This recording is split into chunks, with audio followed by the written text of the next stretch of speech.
NID जो अपनी website पे ब्रोशर रिलीज करा है उन्होंने, उनका जो भी ब्रोशर आया उसमें वो मेंशन करते ही नहीं है क्या सिलेबस रहने वाला है, क्या पेपर पैटर्न है। वो स्टूडेंट्स को लीव कर देते हैं कि भैया खुद ही गेस करो, खुद ही अपने हिसाब से आपको प्रिपरेशन करना है। ये दोनों चीजें, क्रिएटिविटी और प्रॉब्लम सॉल्विंग एबिलिटी, आपका हर एक क्वेश्चन में टेस्ट करने ही वाले हैं एनआईडी के एग्जामिनर्स, एनआईडी के जो पेपर सेट करते हैं। सारे मैं आपको समझाने भी वाला हूँ, उनके एग्जाम्पल्स भी दिखाने वाला हूँ, तो बहुत अच्छे से देखना, चाहे नोट डाउन करो चाहे स्क्रीनशॉट लो। पहला रूल ही होता है लोगों का कि आपको सिंपल बनाना है, क्योंकि उन लोगों को कोई भी कॉम्प्लेक्स ज्यादा होगा ना, किसी को याद ही नहीं रहेगा। आप कितनी बड़ी ब्रांड्स देख लो, एप्पल देख लो, कोई भी बड़ी ब्रांड देख लो, बहुत ही सिंपल बेसिक लोगो होता है सबका, क्योंकि कोई बेसिक लोगो ही किसी को इंसान को याद रहता है, वही उनके दिमाग में एक इम्प्रिंट छोड़ पाता है। Hi guys, welcome back to Sketch School of Art and Creativity.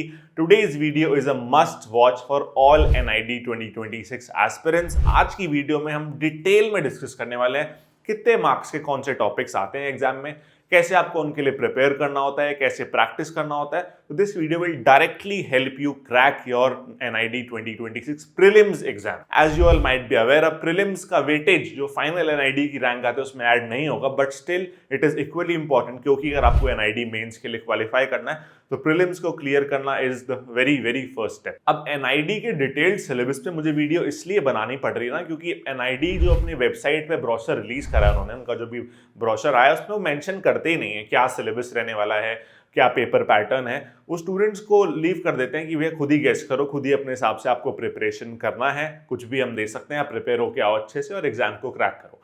And दिक्कत ये है, चलो ठीक है, वो एक सैम्पल पेपर देते हैं कि आप एग्जाम का आइडिया लेने के लिए, यूजी का भी पीजी का भी आपका NID का सैम्पल पेपर अवेलेबल है, आप वेबसाइट पे जाओगे आपको मिल जाएगा।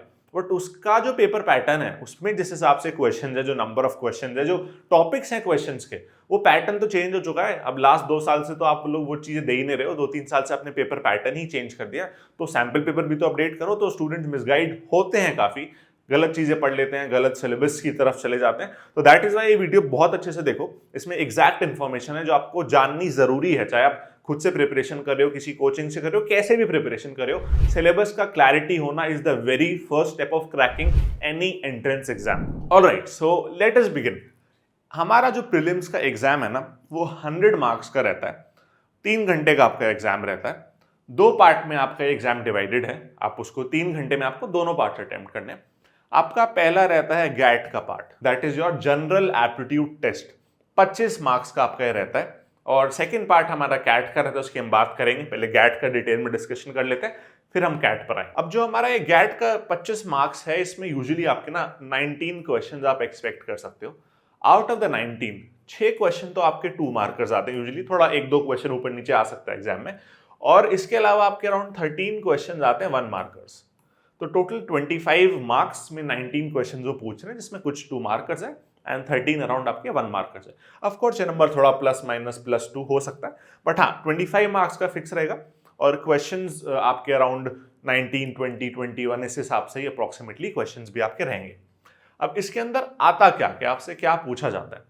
General knowledge, non verbal reasoning, verbal reasoning, logical reasoning, colour theory and drawing theory.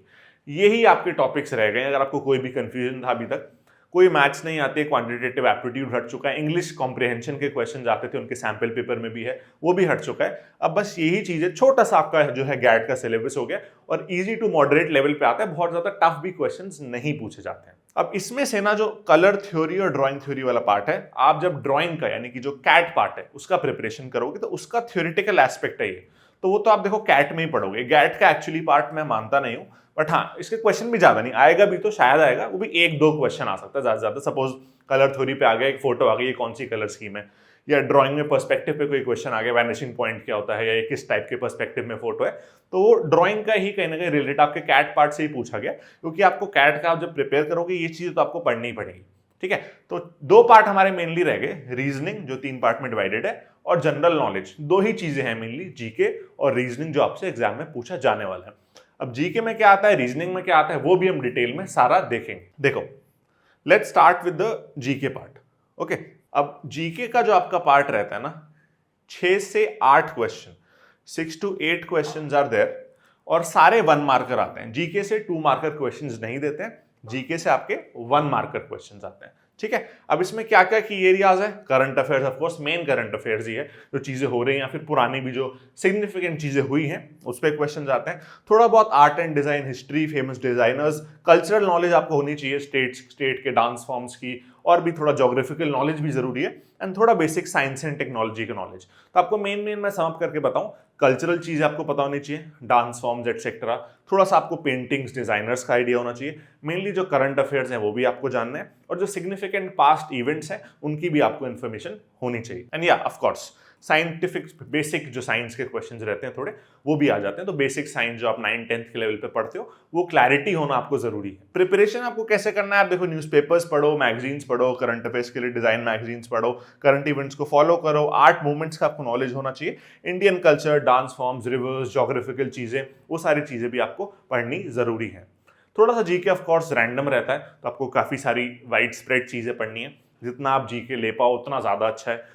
कभी कभार ऐसा भी होता है आपको पढ़ने की जरूरत भी ना पड़े, आप थोड़ा ऑलरेडी ये सब देखते हो, न्यूज़ देखते हो, इवेंट्स को फॉलो करते हो, तो आप वैसे ही अच्छा स्कोर कर लो। नहीं तो आप अपना सेफ्टी साइड रहो, ऐसा अपना केवल लक पे, अपनी ऑलरेडी एग्जिस्टिंग नॉलेज पे मत डिपेंड करो। अच्छे से जितना आप पढ़ सकते हो जीके, जितना आप करंट अफेयर्स और जाके कल्चरल ज्योग्राफिकल चीज़ें पढ़ सकते हो, लर्न कर सकते हो, सारा करके रखो। पीवाईक्यूज भी सारे सॉल्व करो, टेस्ट दो, मॉक टेस्ट दो, अपना बेस्ट देना जरूरी है। जीके के बाद रीजनिंग पे हम आ जाते हैं। रीजनिंग देखो 2 मार्कर और 1 मार्कर दोनों आते हैं रीजनिंग से, ठीक है। अराउंड 10 से 12 क्वेश्चन है, 1 मार्कर्स भी हैं और 2 मार्कर्स भी हैं, तो दोनों हमारे आते हैं, 1 मार्कर भी एंड 2 मार्कर भी। अब रीजनिंग का मैं आपको डिटेल में दिखा देता हूं आपको क्या क्या पढ़ना है एग्जाम क्रैक करने के लिए। सबसे इंपॉर्टेंट है नॉन वर्बल रीजनिंग। ऐसा मैं क्यों कह रहा हूं, क्योंकि अगर आप प्रीवियस ईयर क्वेश्चंस देखोगे, सबसे ज्यादा क्वेश्चन नॉन वर्बल रीजनिंग से ही आ रहे हैं, तो आपके लिए ये हो जाता है रीजनिंग के अंदर सबसे क्रूशियल टॉपिक। इसमें ये सारे टॉपिक हैं जो आपको पढ़ने ही पढ़ने, इसमें से किसी में से भी आ सकता है। अब इसमें भी क्या इंपॉर्टेंट क्या नहीं इंपॉर्टेंट, उस पर आप इतना मत सोचो, सारा ही पढ़ो, कोई बहुत ज़्यादा टफ नहीं है, प्रैक्टिस करो उसको अच्छे से, बहुत सारे क्वेश्चंस करो, कॉन्सेप्ट्स को समझो, आराम से आप स्कोर कर सकते हो। ये सारे टॉपिक्स आपके नॉन वर्बल रीजनिंग के हो गए। वर्बल रीजनिंग के भी टॉपिक्स हैं, इसमें आपका syllogism, Venn diagram, blood relation, clock, seating arrangement, cube and cuboid, direction sense. Usually मैंने नोटिस करा है नॉन वर्बल रीजनिंग से 1 मार्कर ज्यादा है, 2 मार्कर्स यूजुअली वर्बल रीजनिंग से या लॉजिकल रीजनिंग से पूछ लेते हैं। लॉजिकल रीजनिंग में little symbol series, logical games and problems, number series, ये सब आता है। तो नॉन वर्बल रीजनिंग से भी 2 मार्कर आने के चांस है, ऐसा है कि नहीं, ऐसा नहीं है कि नहीं आता, बट हाँ ये मिक्सअप रहेगा आपका। तीनों ये सारे आपके टॉपिक्स हैं, कुछ आपके 1 मार्कर्स आएंगे, कुछ आपके 2 मार्कर्स आएंगे। नेक्स्ट हम आ जाते हैं अपने कैट पार्ट पर। आई होप गैट का छोटा सा सिलेबस है, 25 मार्क्स का है, लिमिटेड टॉपिक्स हैं, आप अपना पढ़ोगे अच्छे से तो कंपेयर टू कैट सेक्शन, आपका GAT section easier to score रह रहा है कुछ साल से, और आपका भी रह सकता है अगर आप प्रॉपरली प्रिपरेशन करोगे तो, ठीक है। इंपॉर्टेंट है ज्यादा कहीं ना कहीं CAT. The reason is very simple, weightage 75% CAT का है एंड ओनली 25% गैट का है, तो कैट पे थोड़ा ज्यादा फोकस रखना जरूरी भी है, और थोड़ा कंपैरेटिवली टफ भी है, तो ज्यादा टाइम देना प्रिपरेशन को वो भी इक्वली इंपॉर्टेंट है as compare to the GAT section. Of course I don't mean कि आप उसको इग्नोर ही कर दो, बट हाँ थोड़ा सा अगर आपको कंपेयर करना है कि क्या ज्यादा इंपॉर्टेंट है, वेटेज भी, डिफिकल्टी भी, उसमें कैट ज्यादा आ गया। अब देखो कैट के अंदर 4 क्वेश्चन टोटल आते हैं। क्रिएटिव क्वेश्चंस क्यों लिखा है मैंने, कोई भी क्वेश्चन होगा एनआईटी में, देखो ड्राइंग में आपको क्या क्या सीखना है, कैसे पढ़ना है, वो सब मैं बताने वाला हूं, बट क्रिएटिविटी और प्रॉब्लम सॉल्विंग एबिलिटी, ये दोनों चीजें, क्रिएटिविटी और प्रॉब्लम सॉल्विंग एबिलिटी, आपका हर एक क्वेश्चन में टेस्ट करने ही वाले हैं एनआईडी के एग्जामिनर्स, एनआईडी के जो पेपर सेट करते हैं। तो वो क्रिएटिविटी और प्रॉब्लम सॉल्विंग तो आपको देखो ग्रेजुअली ही डेवलप होता है। आप बहुत सारे क्वेश्चंस करते हो, प्रैक्टिस करते हो, टीचर से डिस्कशंस करते हो, तो ग्रेजुअली ही डेवलप होता है। बट क्या क्या पढ़ना है वो भी बहुत इंपॉर्टेंट है, ताकि आप वो सारे टॉपिक्स कवर कर सको। और ये क्रिएटिविटी और प्रॉब्लम सॉल्विंग तो हर एक टॉपिक में ही आपको इन्वॉल्व करना ही करना पड़ेगा, जब आप क्वेश्चंस प्रैक्टिस करोगे, जब आप कॉन्सेप्ट्स को सीखोगे। ऑलराइट, सबसे पहले हमारा आ जाता है कलर थ्योरी, ठीक है। अब ये colour theory is the theoretical topic. आपको याद हो तो मैंने गैट में भी इसकी बात करी थी कि कलर थ्योरी का एक आधा क्वेश्चन हमारा गैट में भी आ जाता है। अब क्यों ये कलर थ्योरी इतना इंपॉर्टेंट टॉपिक है, क्योंकि जितने भी आपके क्वेश्चंस है ना, जो कैट के क्वेश्चंस है, उसमें इसका फंडामेंटल क्लियर होना, इसके बेसिक्स का यूज करना नेसेसरी हो जाता है।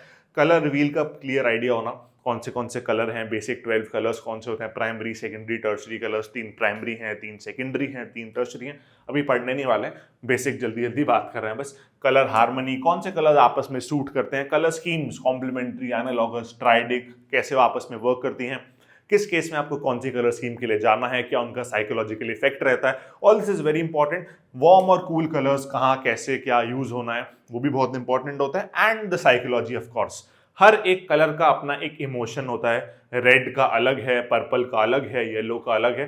तो सपोज आप कोई लोगो डिजाइन कर रहे हो, कुछ एक पोस्टर बना रहे हो, तो हर एक कलर से एक अलग काइंड ऑफ इमोशन अटैच होगा, अलग काइंड ऑफ मैसेज जाएगा। तो आपको कलर कब कौन सा यूज करना है, कैसे सिलेक्ट करना है, उसकी नॉलेज होना, कलर साइकोलॉजी की नॉलेज होना भी बहुत इंपॉर्टेंट है। ये बात हो गई थ्योरी पार्ट की। अब सारे जो डिटेल में ना, आपको मैं एक एक ध्यान से देखना वीडियो को बहुत अच्छे से, जितने टॉपिक्स आने पॉसिबल हैं आपके एग्जाम के अंदर, ड्राइंग के अंदर, सारे मैं आपको समझाने भी वाला हूँ, उनके एग्जाम्पल्स भी दिखाने वाला हूँ। तो बहुत अच्छे से देखना, चाहे नोट डाउन करो, चाहे नोट्स बनाओ, चाहे स्क्रीनशॉट लो, बट ये सब टॉपिक्स का प्रिपेयर करना बहुत ज़्यादा इंपॉर्टेंट है। सबसे पहले आ जाता है हमारा प्रोडक्ट डिज़ाइन। अब प्रोडक्ट डिज़ाइन ऑफ कोर्स एकदम सिंपल लेवल पे नहीं आता, इसमें वही क्रिएटिविटी, प्रॉब्लम सॉल्विंग इन्वॉल्व हो जाता है, तो वो आप प्रैक्टिस करते हो तो सीख जाते हो विद टाइम। प्रॉब्लम, कोई भी प्रोडक्ट बनाते हैं हम तो किसी प्रॉब्लम को सॉल्व करने के लिए ही बना रहे हैं, और एग्जिस्टिंग प्रोडक्ट से हमें अच्छा ही प्रोडक्ट बनाना है, थोड़ा फ्यूचरिस्टिक हो, थोड़ा बेटर उसका यूज़ हो, बेटर फंक्शनैलिटी हो, मे बी कुछ बेटर एस्थेटिकली भी, सुंदरता में भी ज़्यादा हो सकता है, फंक्शनैलिटी में भी ज़्यादा हो सकता है। तो हम इंप्रूवमेंट के लिए ही कोई नए प्रोडक्ट को ऑफकोर्स डिज़ाइन करेंगे। तो उस प्रॉब्लम को आइडेंटिफाई करना, बहुत सारे क्रिएटिव सॉल्यूशंस निकालना, अच्छे सॉल्यूशंस निकालना, एंड फिर एक कॉन्सेप्ट बनाना, उस कॉन्सेप्ट पे एक फाइनल डिज़ाइन को एग्जीक्यूट करके एक अच्छा प्रोडक्ट निकालना। ये पूरा जो प्रोसेस है, इससे आपको एग्जाम में अच्छे मार्क्स मिलते हैं। एंड प्रोडक्ट के काफ़ी सारे क्वेश्चंस एनआईटी में पिछले साल से आ रहे हैं। आपको मैं जैसे थोड़ा एग्जाम्पल दिखाता हूँ, थोड़े सिंपली एग्जाम्पल लेंगे ताकि सब लोगों को क्लैरिटी आए।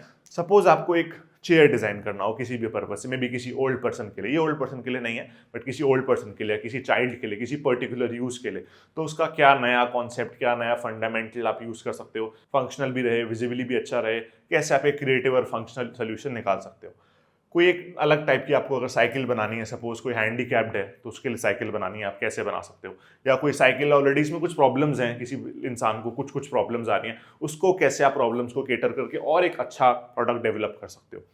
और आप ये देख सकते हो, एक लंच बॉक्स अगर आपको बनाना है, देखो बहुत सिंपल से लंच बॉक्स आते हैं आजकल, तो 2-3 उसमें सेक्शन होते हैं। तो एक और अच्छा है, किसी ना बच्चे के लिए आपको एक लंच बॉक्स डिज़ाइन करना है जिसमें बहुत सारी चीज़ें हो रखने के लिए, और ज़्यादा अच्छा हो, उसमें और ज़्यादा चीज़ें प्रॉपर्ली सेग्रीगेट होकर आ सके, तो आप कैसे कॉन्सेप्चुअली उसको डेवलप कर सकते हो, कैसा अच्छा बना सकते हो। एक अगर आपको ट्रॉफी बनानी है किसी पर्टिकुलर थीम के साथ, किसी पर्टिकुलर कॉलेज के किसी फंक्शन के लिए, किसी इवेंट के लिए, तो उसको आप कैसे डेवलप कर सकते हो, उसमें क्या कॉन्सेप्ट्स रहेंगे, कौन से कलर्स रहेंगे, all this is a part of product design. Next हम आ जाते हैं to our poster and mural design.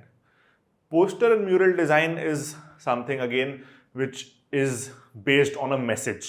आप किसी भी पोस्टर से, किसी भी म्यूरल से यूजुअली कुछ मैसेज देते हो, कुछ चीज़ को कन्वे कर। अब वो मैसेज कन्वे अच्छे से करने के लिए बहुत सारे फैक्टर्स को हमें ध्यान में रखना होता है, जैसे टाइपोग्राफी, किस टाइप का आप फॉन्ट, किस टाइप का टेक्स्ट यूज़ कर रहे हो, विजुअल कॉम्पोजिशन, अरेंजमेंट कैसा है डिफरेंट एलिमेंट्स का, आपस में कैसे वो सूट हो रहे हैं, कैसे एक हार्मोनियस कॉम्पोजिशन क्रिएट हो रहा है। कलर साइकोलॉजी, हमने बात करी थी कलर थ्योरी में, कलर साइकोलॉजी की। कलर्स बहुत इंपॉर्टेंट रोल करते हैं किसी भी पोस्टर या म्यूरल में, क्योंकि हर एक कलर से एक डिफरेंट मैसेज जा सकता है due to the emotional sentiment, due to the psychology attach to that particular colour. Message clarity, message देने के लिए ही हम कर रहे हैं किसी पर्टिकुलर टारगेट ऑडियंस को। मे बी आपका टारगेट ऑडियंस बच्चे हो सकते हैं, मे बी फीमेल्स हो सकते हैं, मे बी मेल्स हो सकते हैं, मे बी टीनेजर्स हो सकते हैं। तो उस हिसाब से हम चीज़ों को डेवलप करते हैं। वो मैसेज क्लैरिटी के साथ जो हम चाह रहे हैं पोस्टर में दिखाना, जिसको दिखाना, वो बहुत इंपॉर्टेंट हो जाता है। डिजाइन प्रिंसिपल्स जिनका यूज होता है, unity, emphasis, balance, proportion and scale, movement, ये कुछ डिजाइन प्रिंसिपल्स हैं जो आप इन्वॉल्व कर सकते हो अपने म्यूरल के अंदर, अपने पोस्टर के अंदर, ताकि वो आपका विजुअली अच्छा दिखे। ये जो डिजाइन प्रिंसिपल्स हैं, ये किसी भी कॉम्पोजिशन को विजुअली अच्छा दिखाने में हेल्प करते हैं, और ये बाकी एलिमेंट्स वो हैं जो आपको एक पोस्टर एंड म्यूरल के लिए चाहिए ही चाहिए। अब हम अगर कुछ एग्जाम्पल देखना चाहें म्यूरल का, तो आप ये देख सकते हो, ये देखो, ये जो आपको दिख रहा है ना म्यूरल, ये पोस्टर आपका लास्ट ईयर ही पेपर में आया है। इसका क्या थीम था, ये लास्ट ईयर का सोल्यूशन हमारे टीचर्स ने करा है, वही मैं आपको दिखा रहा हूँ। क्रो वांट्स जूस, तो किसी क्रो को पानी नहीं, जूस चाहिए, उसके लिए एक पोस्टर बनाना था। तो this is a very interesting poster, you can see जिस तरीके कलर्स का यूज करा है, जिस तरीके क्रो को पेन रेंडरिंग से बनाया है, क्रो के हाथ में जूस का बॉटल है, तो एक क्लियर मैसेज दे रहा है कि हाँ क्रोज एंजॉय कर रहे हैं जूस पीते हुए। एंड ये आपने सुना होगा, ये ना बहुत फेमस स्टोरी है, स्टोन पेबल्स डाल के हम उसका पानी का लेवल बढ़ा लेते हैं क्रो, तो उसका भी स्टोरी का यूज कर रहा है ताकि वो साइकोलॉजिकली सब लोग कनेक्ट कर सके। तो कौन से कलर, जो आपका क्या थीम है, क्या आपका मैसेज है, क्या आपका कॉन्सेप्ट है, सब कुछ सोच के बहुत सारे आइडियाज ब्रेनस्टॉर्म करके क्रिएटिविटी अपनी अप्लाई करके आप एक अच्छा स्ट्रॉन्ग मैसेज वाला पोस्टर क्रिएट कर सकते हो। नेक्स्ट हमारा आ जाता है ऑब्जेक्ट ड्राइंग। यार ऑब्जेक्ट ड्राइंग की जो स्किल है ना, ये हर एक प्रोडक्ट डिजाइन के लिए भी जरूरी है, काफी सारे क्वेश्चंस के लिए ऑब्जेक्ट ड्राइंग तो आपको सीखना ही सीखना पड़ेगा। ऑब्जेक्ट ड्राइंग होता क्या है, किसी भी ऑब्जेक्ट को एकदम रियलिस्टिकली 3D में बनाना, जो हमें जैसे हमें रियल में दिखता है। इसके लिए आपको पर्सपेक्टिव स्केचिंग सीखना या तो आइसोमेट्रिक स्केचिंग सीखना बहुत जरूरी है, ताकि आप एक प्रोडक्ट को पहले तो 3D में रियल बना पाओ।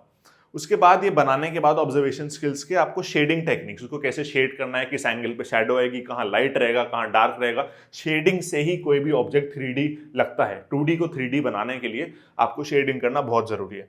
उसके बाद टेक्सचर की रेंडरिंग। आपका एप्पल का अलग टेक्सचर है, अगर आप वुड दिखाना चाह रहे हो वुड का अलग टेक्सचर होता है, मेटल का अलग टेक्सचर होता है, ग्लास का अलग टेक्सचर है। तो आप कैसे दिखाओगे एक ड्राइंग के अंदर अपने किसी मटेरियल को, ये ग्लास है, हाँ ये वुड है, टेक्सचर रेंडरिंग से ही तो दिखाओगे। उसके टेक्सचर जैसा रियल में होता है, अगर आप वो पेपर पे ला पाओगे, जब भी वो मटेरियल को कोई भी आइडेंटिफाई कर पाएगा। तो of course texture rendering is the last step. उससे पहले आपको बेसिक ऑब्जर्वेशन स्किल से आइसोमेट्रिक या पर्सपेक्टिव टेक्निकल एक 3D कुछ बनाना, उसको शेड करना और उसको एक टेक्सचर देना। This is how you draw proper object. कुछ अगर हम एग्जाम्पल भी देखें तो देख सकते हो, ये आइसोमेट्रिक में आपने शूज बनाना, ये चेयर बनाना, ये स्टूल बनाना, या आइसोमेट्रिक स्केचिंग में ऑब्जेक्ट बनाना है। इसके अलावा आप यहाँ भी देख सकते हो, कैमरा आपको बनाना हो तो आप कैसे बना सकते हो, normal perspective, 2 point perspective, 2 point लेके कैसे आप बना सकते हो, और भी बेसिक ऑब्जेक्ट्स हम कैसे पर्सपेक्टिव में ड्रॉ करते हैं। सो ये जो बेसिक ऑब्जेक्ट ड्राइंग का स्किल है, ये आपको बहुत सारे क्वेश्चंस में हेल्प करता है, तो ये आपको सीखना बहुत ज्यादा नेसेसरी है। Before we move any forward, अगर आप अभी एनआईडी एग्जाम के लिए प्रिपेयर करना स्टार्ट कर चुके हो या नहीं भी करा है, बहुत कम टाइम रह गया, आप अब रियलाइज करा है मुझे एग्जाम देना है, I would really recommend, specially for the CAT part, CAT के लिए भी इनफैक्ट, बट कैट के लिए स्पेशली इतने कम टाइम में आपको प्रॉपर गाइडेंस मिलना, प्रॉपर टीचर्स का सपोर्ट मिलना बहुत इंपॉर्टेंट हो जाता है। पहले तो देखो, इनको सीखना ही टफ है, खुद से सीखना ही बहुत मुश्किल है। एक बार को चलो कहीं यूट्यूब पे कोई वीडियो ढूंढ के, कोई बुक ढूंढ के आपने सीख भी लिया, तो बनाने के बाद आप सही कर रहे हो नहीं कर रहे हो, उसमें करेक्शन डिस्कस करना, उसको इंप्रूव करना, उसको आपने सीख के आप बनाओगे 10 पे, आपको 10 को लेके जाना है 100 पे, वो बिना किसी एक्सपीरियंस टीचर के, बिना किसी ऐसे इंसान के जो ये चीज़ें बहुत साल से सिखा रहा है, जो बहुत सारे स्टूडेंट्स को हेल्प कर चुका है एग्जाम क्रैक करने में, उनके सपोर्ट के बिना, उनके गाइडेंस के बिना बहुत ज़्यादा मुश्किल है। तो अगर आप सीरियस हो प्रिपरेशन के लिए, आप चाहते हो कि हाँ आपका इसी साल एनआईडी प्रीलिम्स क्लियर हो और मेंस भी क्लियर हो और आप एनआईडी में एडमिशन ले सको, एंड डेफिनेटली आप एक बार हमें मैसेज जरूर करना। आपको व्हाट्सएप का नंबर हमारा स्क्रीन पे दिख रहा होगा, इस नंबर पे आप कभी भी 24/7 कॉल या मैसेज कर सकते हो। And just attend a free demo class. एक बार आप डेमो क्लास अटेंड करके देखो, टू गेट एन आइडिया कैसे टीचर्स आपको पढ़ाते हैं, क्या चीज़ें आपको सीखनी है, कैसे आपको चीज़ों को इम्प्रूव करना है, एंड एक टीचर का आपको सिखाने का, गाइड करने का और खुद से सीखने का क्या डिफरेंस है, और आपके प्रिपरेशन में क्या डबल या ट्रिपल चेंज आ जाएगा जस्ट एक इतनी सी चीज़ के कि आप किसी टीचर से सीख रहे हो, उनसे गाइडेंस, उनसे डाउट सॉल्विंग ले रहे हो, ये आपको एक ही क्लास में फील हो जाएगा। I am sure free of cost रहती है डेमो क्लास, चाहे आप आगे कोई कोर्स करो ना करो, चाहे आप प्रिपरेशन खुद से करो या हमारे साथ जुड़ के आगे करो, बट ये क्लास ही आपको इतना कुछ सिखा देगी कि आपको काफ़ी एग्जाम में डायरेक्ट हेल्प आ जाएगी। तो जरूर एक बार मैसेज करो एंड डेमो क्लास 100% अपनी फ्री डेमो क्लास आज ही बुक करो। नेक्स्ट हम बात करते हैं कॉमिक डिजाइन। कॉमिक के भी क्वेश्चन आ जाते हैं। कॉमिक डिजाइन में कोई स्टोरी स्ट्रक्चर रहता है, कोई कैरेक्टर को आपको डिजाइन करना होता है, आपको ना सिक्वेंशियल चलना होता है, कैसे एक स्टेप से दूसरे स्टेप में, स्टोरी में होता है ना, पहले कुछ होता है, फिर कुछ होता है, फिर कुछ होता है, तो उसको आपको विजुअली पिक्चर्स के थ्रू, ड्रॉइंग्स के थ्रू अपनी डिपिक्ट करना होता है। तो इसमें विजुअल लैंग्वेज आपकी आती है, कुछ आप थोड़ा टेक्स्ट भी डाल सकते हो, बट एक्सप्रेशन से, एक्शन से, ड्रॉइंग से आपको पूरी स्टोरी को आगे ले जाना होता है, पूरा समझाना होता है। कुछ मैं आपको एग्जाम्पल दिखाऊं, जैसे आप यहाँ पे ये देख सकते हो, ऐसे ना आपको सिक्वेंशली, ये आप यहाँ से स्टार्ट हुआ, फिर सेकंड, फिर थर्ड, 1 2 3, तो पिक्चर्स के थ्रू, जिसमें इंसान वही है, उनका एक्सप्रेशन चेंज हो रहा है, उनकी फिजिकल बॉडी में मूवमेंट चेंज हो रहा है, तो आपको स्टेप बाय स्टेप दिखाना होता है। टेक्स्ट भी आप डाल सकते हो ताकि अपने स्टोरी को और क्लियर और अच्छे से आगे बढ़ा सको। Next we have sequential drawing. इसके क्वेश्चन भी आपके आ रहे हैं एनआईडी के अंदर। सिक्वेंशियल ड्राइंग बेसिकली क्या होता है ना, इसमें ना आपको कोई भी एक प्रोसेस को, मैं आपको चलो डायरेक्टली ना पिक्चर से समझाता हूँ, आपको ज़्यादा क्लियर होगा। सपोज मुझे एक प्रोसेस दिखाना है पिक्चर्स के थ्रू, 2-4 स्टेप में, जो भी जितना एग्जाम में स्पेसिफाइड है, एक प्रोटीन शेक कैसे बनाते हैं। सबसे पहले मैंने लिया प्रोटीन स्कूप में, उसको मैंने डाला एक ग्लास में, उसको शेक करा and the protein powder is ready. तो ये 4 पिक्चर्स के through I am showing how to make a protein shake. कोई पिक्चर्स को देख के ये समझ सकता है कि यहाँ क्या प्रोसेस होता है, बिना without any text, without someone saying anything. This is what sequential drawing is. Exam में क्या क्वेश्चन आया था, जैसे अभी लास्ट ईयर्स की बात करें, आप एक पोटैटो से फ्राइज कैसे बनाते हो, तो उसका स्टेप, उसका जो पूरा प्रोसेस है, आपको 3 पिक्चर्स के थ्रू सिक्वेंशियल ड्राइंग के थ्रू दिखाना था। तो इस टाइप के क्वेश्चंस आपके एग्जाम में आते हैं। अगर आपको किसी बेबी के लिए मिल्क पाउडर से मिल्क बनाना है तो वो कैसे बना सकते हैं, उसका process similar to protein shake. तो ये बस एक एग्जाम्पल है टू एक्सप्लेन यू कि किस टाइप के क्वेश्चन एग्जाम में आते हैं। एक प्रोसेस को दिखाना, एक प्रोडक्ट को एक स्टेप से दूसरे स्टेप पर लेके जाने में, उसको एक एक्स से वाई बनाने में जो प्रोसेस रहता है, उसको स्टेप्स में ड्राइंग के थ्रू दिखाना भी एग्जाम में आता है। तो ये भी आपको प्रैक्टिस करना, ऐसे बहुत सारे क्वेश्चन ट्राई आउट करना, टीचर से डिस्कस करके सीखना, इंप्रूव करना is a crucial part of preparing for NID exam. Next up we have logo designing. Logo designing is a very very old question जो काफ़ी एग्जाम्स में, डिज़ाइन में काफ़ी टाइम से पूछा जाता है। तो आप वो भी एक्सपेक्ट कर सकते हो कि लोगो डिज़ाइन का भी एक क्वेश्चन आने के पूरे चांस है। लोगो का क्या रहता है ना, logo has to be something which is of course creative, something which is unique but very simplistic. पहला रूल ही होता है लोगों का कि आपको सिंपल बनाना है, क्योंकि लोगों को कोई भी कॉम्प्लेक्स ज़्यादा होगा ना, किसी को याद ही नहीं रहेगा। जितना सिंपल लोग, आप कितनी भी बड़ी ब्रांड्स देख लो, एप्पल देख लो, कोई भी बड़ी ब्रांड देख लो, बहुत ही सिंपल बेसिक लोगो होता है सबका, क्योंकि कोई बेसिक लोगो ही किसी को, इंसान को याद रहता है, वही उनके दिमाग में एक इम्प्रिंट छोड़ पाता है। तो simplicity is the key for making a good logo. इसके साथ ऑफ कोर्स जो आपका थीम है उसके हिसाब से कलर चूज करना, कलर साइकोलॉजी बहुत इंपॉर्टेंट रोल प्ले करती है लोगों में भी। उसका रेलेवेंस क्या है, ब्रांड आइडेंटिटी जो होती है एक ना, सबका अलग होता है। कुछ होता है कि हम ऑर्गेनिक हैं, हम एनवायरमेंटल प्रोडक्ट्स यूज करते हैं, कोई होता है हम लग्जरी हैं, कोई होता है हम चीप हैं। उस हिसाब से ब्रांड आइडेंटिटी क्रिएट करना और रेलेवेंस को दिखाना in the logo is very very important. Versatility works across all media. देखो यार, लोगो है ना, हर सपोज किसी भी कंपनी का लोगो होता है, हमारा लोगो है सपोज टी शर्ट पे भी प्रिंटेड है, यही हमारी बुक्स पे भी प्रिंटेड है, यही हमारे वेबसाइट पर भी है, हमारे व्हाट्सएप की डीपी में भी हमारा लोगो है। तो लोगो ना हर एक मीडिया में अच्छा वर्क करना चाहिए, चाहे आप उसको फिजिकली प्रिंट करो, चाहे आप इंस्टाग्राम पे लगाओ, चाहे यूट्यूब पे लगाओ, चाहे उसका पोस्टर बनाओ, कहीं भी वो प्रिंट होना हो, कहीं भी वो स्क्रीन पर आना हो, तो उसका इम्पैक्ट होना, उसका वो एक हाईलाइट बनना, लोगों का अटेंशन गेन करना इंपॉर्टेंट रहता है। तो हर एक मीडिया के अक्रॉस वर्क करे, ऐसे कलर्स यूज करना, इस तरीके का अरेंजमेंट यूज करना इज वेरी इंपॉर्टेंट। टाइमलेस, कुछ भी ऐसी चीज हम बना देते हैं कभी कभी जो ना आजकल के ट्रेंड को फॉलो कर रही हो, आजकल वो चल रहा हो, तो वो लोगो में नहीं चलता, क्योंकि लोगो is not something you change every year. ऐसे तो चेंज होता ही नहीं है। एक बार एक ब्रांड आइडेंटिटी बन गई तो लोगो कभी जिंदगी भर ही चेंज नहीं होता। फिर भी कभी एक आध बार हो सकता है किसी कंपनी का हो जाए बहुत सालों बाद, बट वो भी रेयर होता है। तो ऑफकोर्स कुछ ऐसा लोगो बनाना जो अभी से आगे 50 साल 100 साल बाद भी उसका रिलेवेंस रहे, वो उतना ही इंपैक्टफुल रहे, that is also very important. And यहाँ पे ऑफकोर्स कलर्स का मेंशन नहीं है, बट मैंने आपको बता दिया कलर्स राइट चूज करना। सपोज ना पर्पल कलर है, purple is associated with luxury, orange हम किसी चीप प्रोडक्ट के लिए यूज करते हैं, तो पर्पल को हमें लग्जरी ब्रांड बनाना है, हम पर्पल के लिए जाते हैं। कुछ हमें एक ऐसा ऑर्गेनिक एनवायरमेंटल फ्रेंडली ब्रांड बनाना है, हम ग्रीन कलर काफी यूज करते हैं। सिमिलरली अगर हम बात करें रेड, ऑरेंज, येलो, ये आपके ना वो कलर है जिससे हंगर क्रिएट होता है। तो रेस्टोरेंट्स में जो फास्ट फूड चेन्स हैं या कोई बड़े ब्रांड जो फूड ब्रांड हैं, मैकडोनाल्ड्स, ऐसे ऐसे जो ब्रांड्स हैं, आपको मिलेगा कि उनमें रेड, ऑरेंज, येलो काफी यूज होता है ड्यू टू दीज कलर्स। उनके पूरे थीम में भी, इंटीरियर के थीम में, रेस्टोरेंट में, लोगोज में भी, क्योंकि हंगर क्रिएट करने वाले कलर्स रहते हैं। ऐसे ही हर एक कलर का अपना कुछ ना कुछ साइकोलॉजी रहता है। कुछ एग्जाम्पल में आपको दिखाता हूँ लोगोस के, आप यहाँ जैसे देख सकते हो किस तरीके से कलर्स को यूज करा है, किस तरीके से चीज़ों को सिंपल भी रखा है, जो एक थीम है जिस टाइप का लोगो है उसको भी डिपिक्ट करा है। तो these are some good example जो हमारे स्टूडेंट्स ने बनाए हैं। तो I have put it here so that you can take some reference of some good logos. Okay, human figures ना यार काफ़ी काम आता है, क्योंकि कोई पर्सपेक्टिव का क्वेश्चन आ गया, कोई सीन बनाने का, कोई बेडरूम बनाना है, कोई आउटडोर सीन बनाना है, कुछ भी क्वेश्चन आ गया, और भी क्वेश्चन आते हैं, इसमें ह्यूमन फिगर तो डालना जरूरी हो ही जाता है। ह्यूमन फिगर क्योंकि ना एक स्केल और प्रपोर्शन को भी ड्राइंग के अंदर रिप्रेजेंट करता है ना। किसी भी नॉर्मल स्केच के अंदर एक भी ह्यूमन फिगर डाल दो ना, तो पूरा प्रपोर्शन का आइडिया हो जाता है कि हाँ, अगर ह्यूमन इतना है तो हाँ, दीवार कितनी बड़ी है, टेबल कितना बड़ा है, चेयर कितना बड़ा है। ह्यूमन तो एक स्केच में डालना बहुत इंपॉर्टेंट रहता ही रहता है। तो human portrait, these are very important.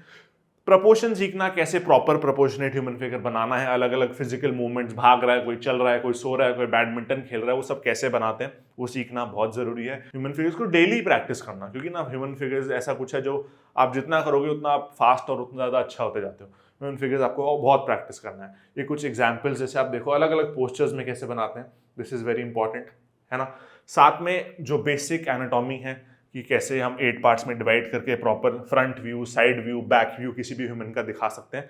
This comes very handy, this is very helpful in a lot of questions in NID. Human figure तो आप छोड़ ही नहीं सकते। Same is with portraits. Portraits क्या, शक्ल बनाना, that is actually a part of human body only.